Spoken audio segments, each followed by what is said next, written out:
Well, then the South African men's hockey team are going all out to make the Tokyo 2021 Olympic dream a reality during a difficult financial climate for the federation. Now, the team has partnered with Matchkit to start a crowdfund with a plea to all corporates, fans and the public to get behind the team as they look to raise enough money to fulfill the Olympic dream. And joining me to chat a bit more about this is the national team's vice captain, Keenan Horn. Keenan, thank you very much for joining me this evening. Welcome to the show.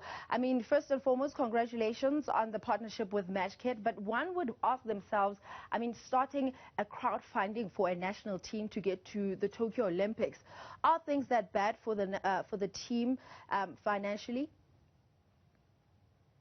First of all, thanks for having me. I'm excited to be here and just to talk about our journey.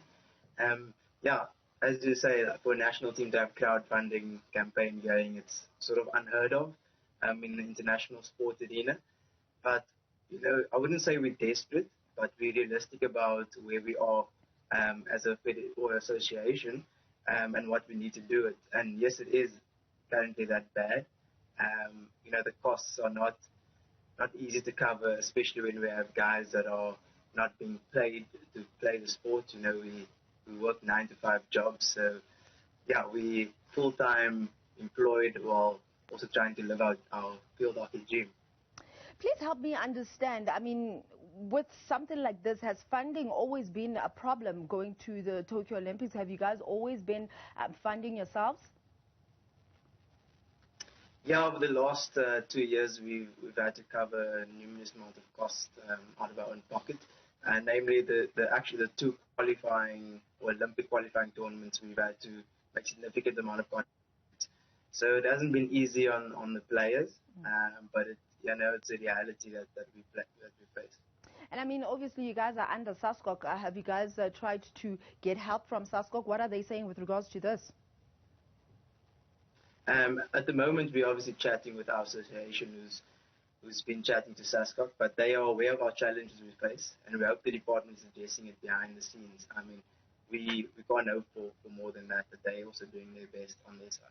Can you put things into perspective for us then? How much is needed to make sure that the whole team successfully goes to the Olympics and you're able to fulfill the dream that you guys have?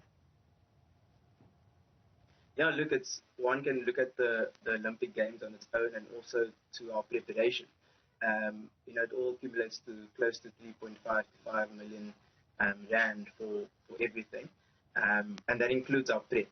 We've had to cancel significant amount of our prep already for early Jan and Feb, because, you know, we just can't subsidize the costs. Also with COVID and everything, we can't afford to go into a so-called bubble and do testing or COVID testing every week or every second day like most international teams when they are on camp.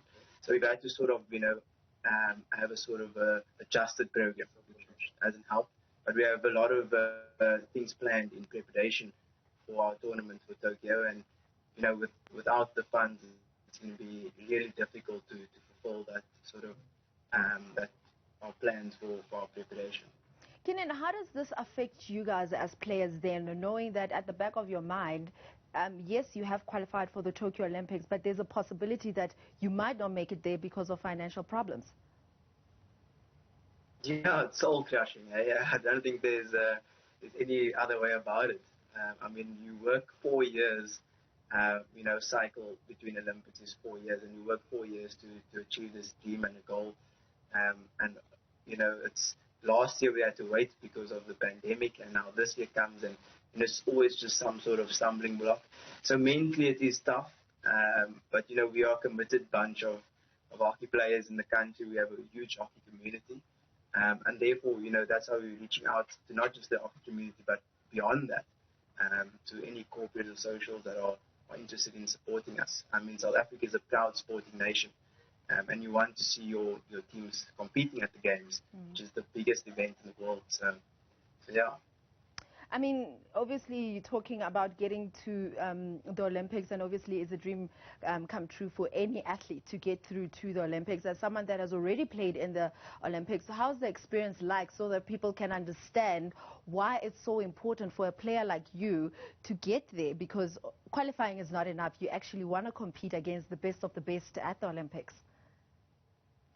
Yeah, just to correct your statement there. I've actually not been to the games. Oh.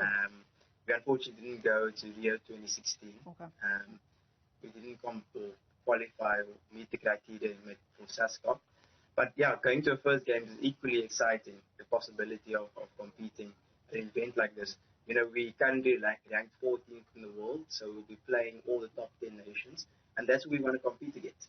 You know, those guys are all on full-time hockey programs, and the Olympics isn't the end for us. You know, it's part of our process to be competing. You know, there's a World Cup coming up soon, and then there's the next fight is 2024. So we want to crack that top 10, and to do that, you have to be playing in these tournaments, playing against the best. And you do that with sort of backing and, you know, being able to select your best team, not just the guys who can afford it.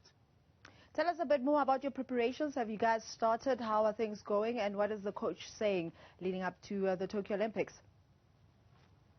Yeah, as I said, our preparation was definitely halted or somewhat due to finances.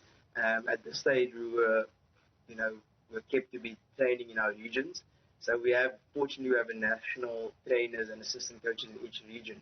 So the Western Cape guys are training together, the Southern Gauteng, Pretoria guys, Durban guys, and we're hoping to bring that together, you know, but there are obviously a lot of cost implications. We have a few tournaments coming up where we want to host Malaysia and South Africa.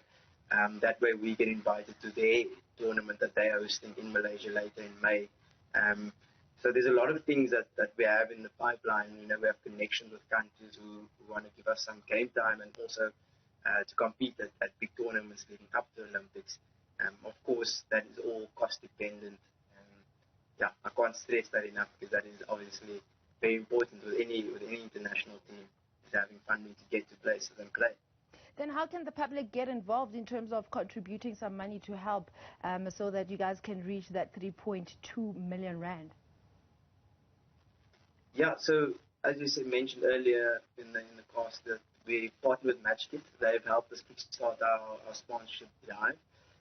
So, you know, the crowdfunding campaign, they can go onto my profile, or they can check my Instagram for the bio to Matchkit, which will take you directly to our crowdfunding link where they can donate. It's not only just the public that we're trying out to, but it's also companies and corporate sponsors, because we're also interested in building relationships as a team and as a hockey community. You know, we're very in touch, we're social, we're relational.